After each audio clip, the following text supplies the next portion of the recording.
Today we're looking at deepfakes, AI-generated messaging, audio or video designed to look or sound real.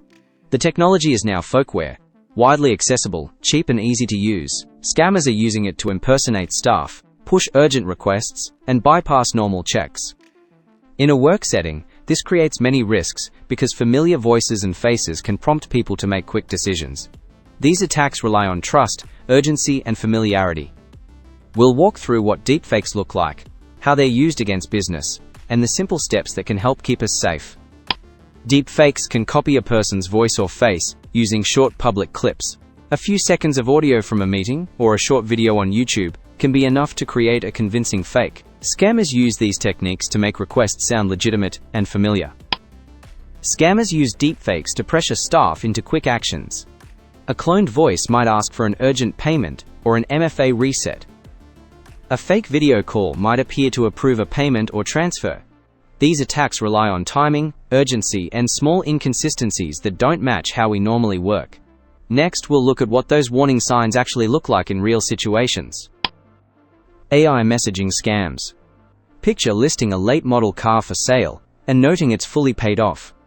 You soon receive a message asking about the vehicle. The exchange feels normal and stays practical at first, continuing through apps like WhatsApp or Telegram. What's happening in the background is automation. AI is managing the conversation, keeping responses timely and natural. Over time, the focus shifts away from the car and toward more personal discussion, creating familiarity and trust. At a later stage, the conversation may be taken over by a real person who introduces a request for money or assistance. The warning signs are conversations that drift from their original purpose, move to private platforms, or start building personal connection. If an interaction no longer feels appropriate, pause and confirm who you're dealing with before engaging further. AI-generated images. Imagine receiving images that appear to show someone connected to you in danger, or material that suggests personal or reputational harm. The images look convincing, but they have been created or altered using AI. Scammers use these images to trigger shock and urgency. The pressure is designed to push quick decisions, such as payment or silence, before there's time to think clearly. What matters is not how real the images appear, but how you respond. Do not engage or comply. Save the messages, images, and details of the sender. Report the incident to police or the e-safety commissioner as soon as possible.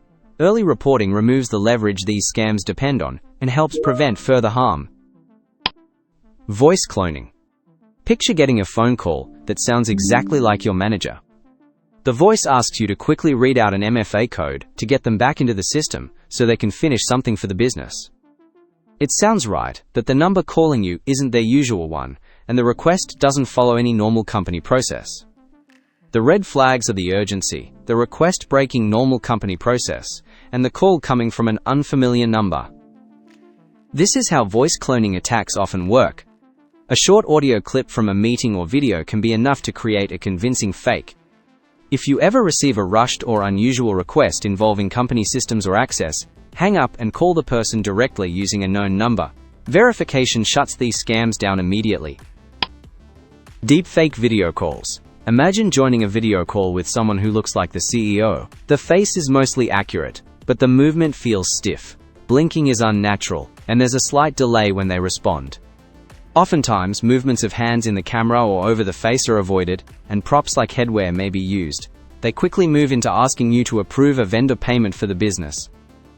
What stands out is how the behavior doesn't match normal company interactions. Responses are delayed, there's pressure to act quickly, and the request falls outside normal company process. Avoiding simple actions like adjusting the camera is another warning sign. While the image may look convincing, the behavior usually doesn't match how we normally work. If you receive an unusual or urgent request involving company payments, vendors, or approvals, pause and confirm it using a known communication channel before taking action. Let's recap what we went through.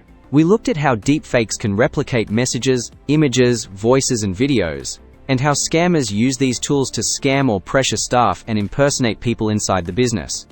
Across these examples, the patterns are the same: urgency, requests that don't follow normal company process, and small audio or visual inconsistencies. To stay safe, rely on the processes the company already has in place. Deepfakes can look convincing, but they can't replicate how we normally approve requests or access systems. They also can't bypass verification steps unless we allow them to. Treat any unexpected or urgent request as a reason to slow down and verify using known contact details. Keep internal meetings and recordings private. Avoid sharing unnecessary voice and video clips, and pause before taking action. When something doesn't feel right, verify the request and report it. A quick check is often all it takes to protect the business. Thank you for watching. AI can make messages, voices, photos, and videos look convincing, but following your normal verification process remains your strongest defense. Stay safe, and we'll see you in the next session.